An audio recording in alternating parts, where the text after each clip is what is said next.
Alright, so this is David Melendez back with my reading. First of all, I want to say happy birthday to a special somebody. Happy birthday to you. Happy birthday to you.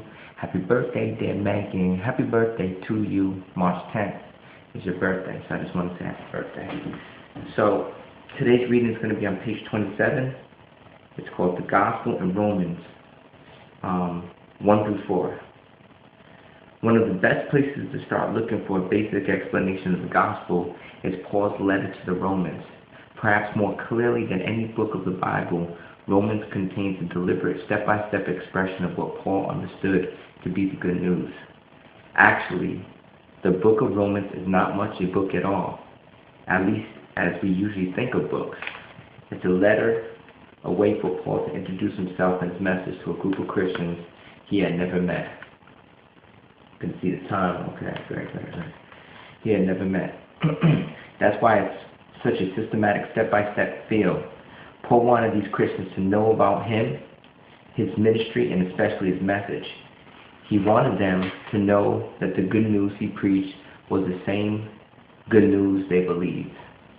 I'm not ashamed of the gospel, he begins, for it is the power of God for salvation to everyone who believes. Romans 1:16. From there, especially, through the first 4 chapters, Paul explains the good news about Jesus in wonderful detail. As we look at these scriptures, we'll see that Paul structures his presentation of the gospel around a few critical truths. Truths that show up again and again in the apostles' preaching of the gospel. Let's look at the progression of Paul's thought in Romans 1 through 4. First, Paul tells his readers that it is God to whom they are accountable. After his introductory remarks in Romans 1, chapter 1, verses 1 to 7, Paul begins his presentation of the gospel by declaring that the wrath of God is revealed from heaven, verse 18. With his very first words, Paul insists that humanity is not autonomous. We did not create ourselves, and we are neither self-reliant nor self-accountable. No, it is God who created the world and everything in it, including us. Because he created us, God has the right to demand that we worship him. Look what Paul says in verse 21. For although they knew God, they did not honor him as God or give thanks to him, but they became futile in their thinking and their foolish hearts were darkened. Thus Paul indicts humanity. They have sinned by not honoring and thanking God. It is our obligation as people created and owned by God to give him the honor and glory that is due to him, to live and speak and act and think in a way that recognizes and acknowledges his authority over us. Just want to say that God is not a man worshiper. We should be worshiping God. We are made by him, owned by him, dependent on him, and therefore accountable to him. That's the first point Paul labors to make as he explains the good news of Christianity. Second, Paul tells his readers that their problem is that they rebelled against God. They, along with everybody else, did not honor God and give thanks to him as they should have. Their foolish hearts were darkened, and they exchanged the glory of the immortal God for images resembling mortal man and birds and animals and creeping things. Verse 23. That's a truly revolted image, isn't it? For human beings to consider their creator and then decide that a wooden or metal image of a frog or a bird or even themselves, remember that even themselves, some people put their selves as images above God. So it says that's truly revolting, isn't it? For human beings to consider their creator and then decide that a wooden or metal image of a frog or a bird or even themselves is more glorious, more satisfying, and more valuable is the height of insult and rebellion against God. It is the root and the essence of sin, and its results are nothing short of horrific. For most of the next 3 chapters, Paul presses his point in dicting all humanity as sinners against God. In chapter 1, his focus is on the Gentiles, and then in chapter 2, he turns just as strongly towards the Jews. It's as if Paul knows that the most self-righteous of the Jews would have been applauding his lashing of the Gentiles. So he pivots on a dime and chapter 2, verse 1, and points his accusing finger at the applauders.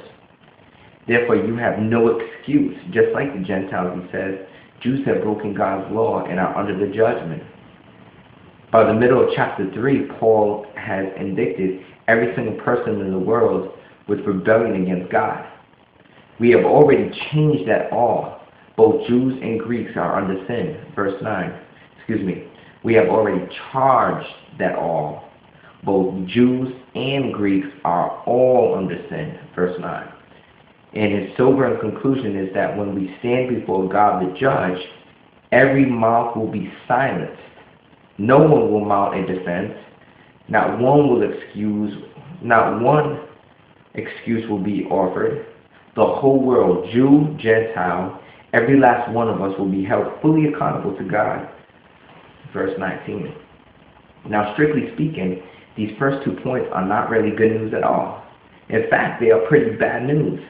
That I have rebelled against the holy and judging God who made me is not a happy thought, but is an important one because it paves the way for good news.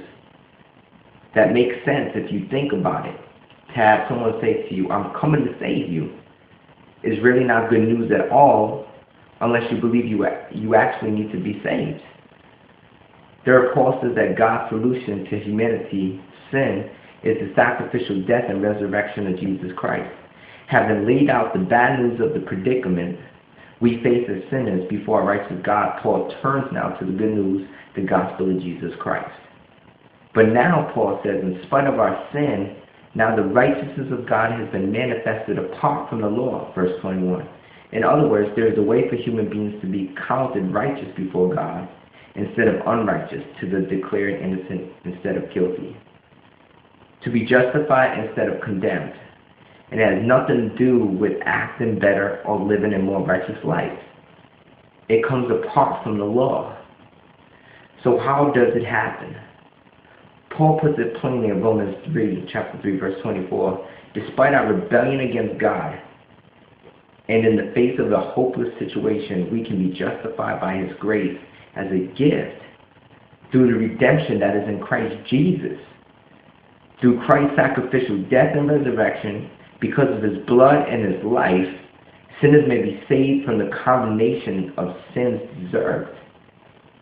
But there's one more question Paul answers. Exactly how is that good news for me? How do I become included in this promised salvation? See how much time we have. Just about through to a few more minutes. Finally, Paul tells his readers how they themselves can be included in the salvation.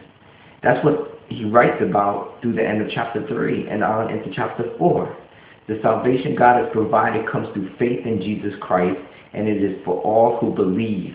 Chapter 3, verse 22. So how does this salvation become good news for me and not just for someone else? How do I come to be included in it? By believing in Jesus Christ, by trusting Him and no other to save me.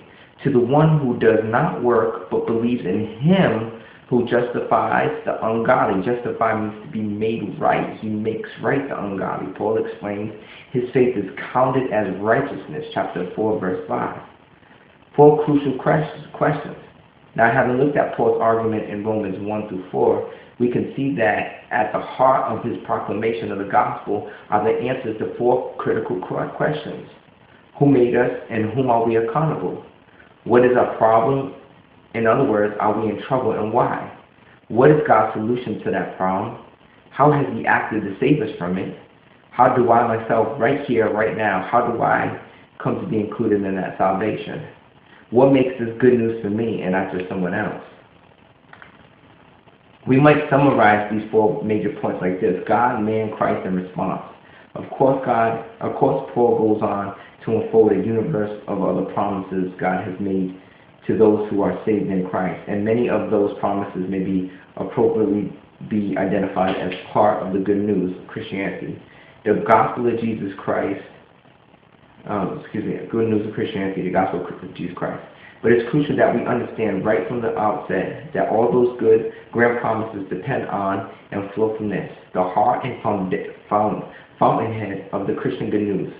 Those promises come only to those who are forgiven of sin through faith in the crucified and risen Christ.